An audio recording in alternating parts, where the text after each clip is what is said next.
లక్ష్మణ్ గారు చెప్పండి, big boss winner పల్లవి ప్రశాంత్ అప్పుడు విన్నర్ అవ్వగానే చాలా కాంట్రవర్సీ అయింది. ఆ కేసుని మీరు టేకప్ చేశారు. అప్పుడు జరిగిన పరిణామాలు ఒకసారి గుర్తు చేసుకోండి. నిజంగా అది ఒక అడ్వకేట్ అంటే 15 years సర్వీస్ ఉన్న ఒక క్రిమినల్ లాయర్ గా వందల వేల కేసులు చేశానండి. ఉద్యమం నుంచి ఇప్పటి వరకు చాలా కేసులు చేశాను. కమర్షియల్ గా ఫీజులు అవి తీసుకున్నాం బాగా. కానీ ఇక్కడ ఒక అడ్వకేట్ గా ఒక న్యాయవాదిగా చాలా సంతృప్తి, మానసిక సంతృప్తి ఇచ్చిన కేసు ఏంటంటే పల్లవి ప్రశాంత్ గారి కేసు. అంటే ఎందుకంటే నేను ప్రౌడ్ గా చెప్పుకుంటాను, నేను పల్లవి ప్రశాంత్ అడ్వకేట్ నాకు.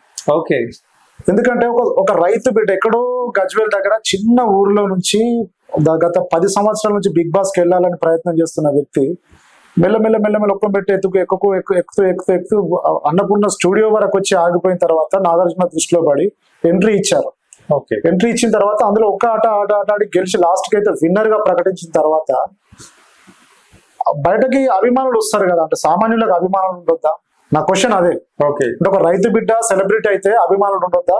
అభిమానుల తాకిడి ఉండొద్దా? స్టార్లకే తాకిడి ఉంటది కానీ సామాన్యుడు సెలబ్రిటీకి తాకిడి ఉండొద్దా? ఎవరు వచ్చారు, చిన్న బయట గొడవ అయింది. అది కామన్ గా మనము మా సభలు పెట్టినా అవుతుంది, సమావేశాలు పెట్టినా, సినీ ప్రోగ్రామ్స్ లో అవుతుంటాయి. పల్లవి ప్రశాంత్ విన్ అయిన తర్వాత బయటకు వస్తుంటే ఎవరో గడబిడ చేసి ఏదో రాయి ఇసిరినట్టు, అది ఎవరు ఇసిరిండ్రు ఏంటి అనేది ఇప్పటి వరకు పోలీసు వాళ్ళు ఇన్వెస్టిగేషన్ లో ఇప్పటి వరకు ఎవరు ఇసిరన్నది తెలియలేదు. కానీ ప్రశాంత్ అభిమానులు విసిరడం వల్లనే ప్రభుత్వానికి సంబంధించిన ఆస్తులు ధ్వంసమైన అనే కేసు పెట్టారు ఆయన. పల్లవి ప్రశాంత్ మీద, వాళ్ళ సోదరుల మీద, ఆయన అభిమానుల మీద కేసులు పెట్టి, ఇంకోటి ఆయన తీసుకొచ్చిందే పోలీస్ ఆఫీషియల్స్ స్టూడియో నుంచి బయటికి, ఆయనకు సెక్యూరిటీ ఇచ్చిందే పోలీసు వాళ్ళు. నిజంగా ఆయన వాళ్ళ ముందే ఏం జరుగుతుందో వాళ్ళే ప్రత్యక్ష సాక్షులు. పోలీసులు ఫిర్యాదు ఇచ్చిందే వాళ్ళు, ఆయన ప్రొటెక్షన్ ఇచ్చిందే వాళ్ళు. అసలు ఆ నేరం ఎక్కడ చేసిండు ప్రశాంత్? ఆయన ఎవరిని రెచ్చగొట్టిండు, ఎవరిని ప్రొవోక్ చేసిండు? సో ఆ కేసు మీ దగ్గరికి వచ్చింది, నా దగ్గరకు వచ్చింది. సో ఈ కేసు నుంచి ప్రశాంత్ ని ఎలా బయటికి తీసుకురాగలిగారు? ఇక్కడ కేసు బుక్ చేసిన తర్వాత ఇమీడియట్ బయటకు వచ్చిన తర్వాత రాత్రి ఇంటికి వెళ్ళాడు తను.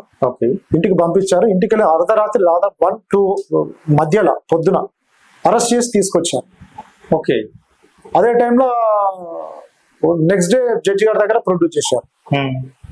ఇక్కడ నేను ఇంకో విషయం, ఆ కేసు బోలే గారి ద్వారా మాకు వచ్చింది. నేను, వినోద్ గారు, శ్రీనాథ్ గారు, వేణు గారు, నాంపల్లిలో ప్రశాంత్ ఇష్యూలో నా ఒక్కడి సక్సెస్ కాదు.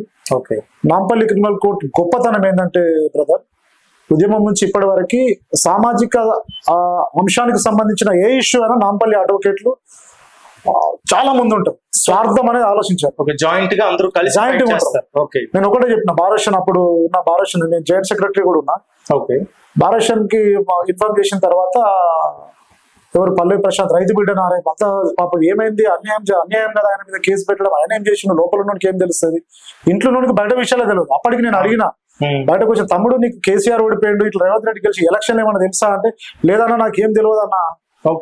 అంటే ఈ విషయాలు తెలియనోనికి గొడవలు ఏం తెలుస్తాయి ఆయనకి బయట అయినాయి. అంటే భారత్ చెప్పిన తర్వాత దాదాపు 50 మంది అడ్వకేట్లు అండి. నాకు తెలిసి సీఎం పిఎం లో కూడా అంతమంది అడ్వకేట్లు అపియర్ కారు అనుకుంటా. సో ఈ కేసుకి 40-50 మంది అడ్వకేట్లు ముందుకు వచ్చారు.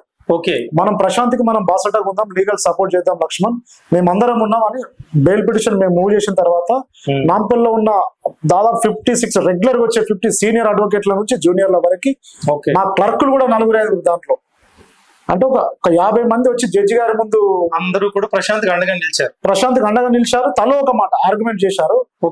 చేసిన తర్వాత జడ్జి గారు వాళ్ళు దాంట్లో పోలీసు వాళ్ళు కూడా కౌంటర్ ఫైల్ చేశారు, డిస్మిస్ చేయమని.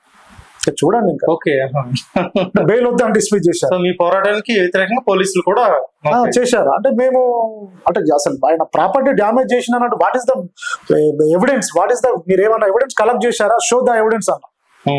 వాళ్ళు ఏం ప్రొడ్యూస్ చేయలేదు, ఎందుకంటే ఆయన బండరాయి విసిరింది లేదు, వీడియో ఫుటేజ్ లేదు ప్రశాంత్ చేసిన. మా ఆర్గ్యుమెంట్ జడ్జి గారు విన్నారు, సరే అని చెప్పి ఆయన జడ్జి గారు నెక్స్ట్ డే బెయిల్ ఇష్యూ చేశారు. బెయిల్ అయిపోయింది, అంత అయిపోయింది. పాపం అప్పుడే సెలబ్రిటీ అయిపోయింది, బయటకు వచ్చిండు.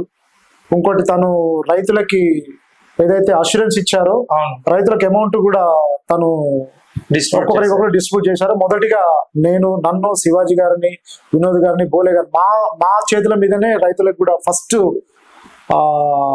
రైతులకి ఏంటి సహాయం, ఆర్థిక సహాయం మా చేతుల మీద ఇప్పించారు. అందుకే ఒక అడ్వకేట్ గా నేను ఇన్ని కేసులు చేసిన ఈ కేసుకి ఎందుకు ఒక తృప్తి పడుతున్నానంటే, ఆ తమ్ముడు చిన్నోడైనా ఆయన మేము చేసిన సహాయాన్ని మర్చిపోకుండా మా చేతుల మీద ఇప్పించడం అనేది నిజంగా, మేము కూడా రైతు పిల్లలని చాలా తృప్తి అనిపించింది. తర్వాత తనకి అబ్రాడ్ నుంచి అవకాశాలు రావడం, అప్పటికి తమ్ముడికి పాస్పోర్ట్ లేదు. పాస్పోర్ట్ అప్లై చేసుకుంటే పోలీసు వెరిఫికేషన్ లో ఫెయిల్ అయిపోయింది. మళ్ళీ హైకోర్టుకి వెళ్ళి హైకోర్టు నుంచి పాస్పోర్ట్ సికింద్రాబాద్ పాస్పోర్ట్ ఆఫీస్ కి డైరెక్షన్ ఇప్పించి పల్లవి ప్రశాంత్ కి పాస్పోర్ట్ ఇవ్వమని చెప్పి హైకోర్టులు ఆదేశాలు ఇచ్చిన తర్వాత అదే పాస్పోర్ట్ మళ్ళీ లోయర్ కోర్టులో ఎక్కడైతే బెయిల్ ఇచ్చారో ఆ కోర్టులో ప్రొడ్యూస్ చేయమని హైకోర్టు ఆదేశాలు. మళ్ళీ మీకు అవసరం ఉన్నప్పుడు మళ్ళీ అబ్రాడ్ ఎటన్నా పోతే పర్మిషన్ ఇవ్వమని ముందే తీసుకున్నాం. సో పల్లవి ప్రశాంత్ ప్రస్తుతం ఎక్కడున్నాడు, ఎలా ఉన్నాడు, ఏం చేస్తున్నాడు? చాలా బాగున్నాడండి. తన ఆలోచన అంతా రైతులకు సేవ చేయాలని మాత్రమే ఉంది. ఈ మధ్యలోనే Atlanta America association Dasara Bathukamma ఉత్సవాల కోసం తనకి నిన్న పొద్దున ఇన్విటేషన్ పంపించారు పల్లవి ప్రశాంత్ కి. కానీ దురదృష్టం ఏంటంటే మేము నిజంగా వస్తుందా రాదా అనుకున్నాం. పాస్పోర్ట్ కోర్టులో ఉంది.